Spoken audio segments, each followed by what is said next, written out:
Hi everyone, I wanted to give you a very brief overview of your final exam. And keep in mind, this is very, very brief, very, very short. Make sure you do the appropriate amount of studying before you open the test and try to put your best answers in. It is 70 minutes timed.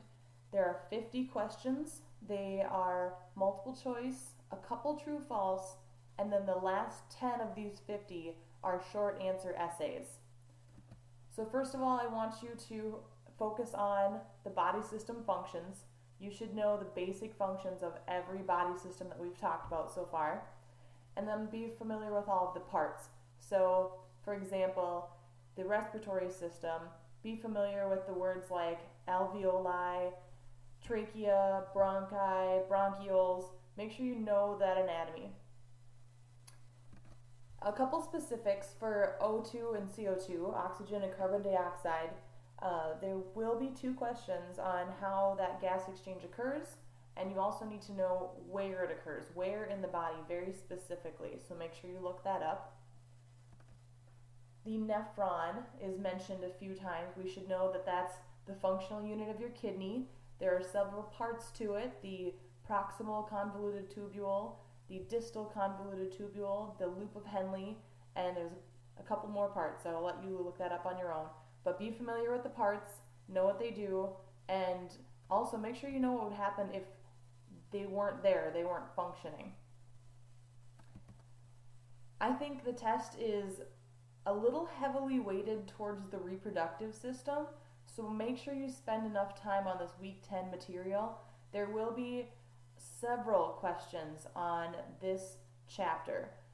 So when it comes to reproductive system, there will be several questions on how the sperm and egg interact, what happens when they meet each other, how they meet each other, where they meet each other. Make sure you know the word gonads and what that means. So there's a female organ that falls under the term gonads, and there's a male organ that falls under the term gonads. You will need to know which is which. You will also need to know the purpose of all the secretions. So think about all the types of things, male and female, that can be secreted as either a lubricant, as semen, what's included in semen. Be specific on that. Make sure you understand the word spermatogenesis and what that means.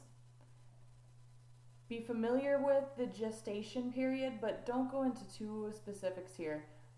Know how long it is, the very basic things that are happening in the first, second, and third trimester. And then lastly, know what part the endometrium is. It's part of the female system, and it has a lot to do with ovulation and a lot to do with menopause. So look into that, make sure you're familiar with all of these terms on this page. And as I said, the test is very heavily weighted towards this chapter, so make sure you are spending a lot of your time here. Lastly, I wanted to talk about the essay questions at the end. The last 10 of the 50 questions are in essay format. I do not want paragraphs and paragraphs of information here. I want them to be very short answers that get to the point. So if you have a question that says, explain A and B, I want 1 to 2 sentences that are explaining A and B. The more you ramble on, I think sometimes we like to think if I put more words on there, I'll get more points. But really, I just want you to be concise. So get that to the point and nice and short. Don't worry about full sentences, but I do want a nice full phrase so I know what you are actually thinking. If you have any questions about the test, let me know. But I think that you guys will do well if you study hard, and good luck. Thank you.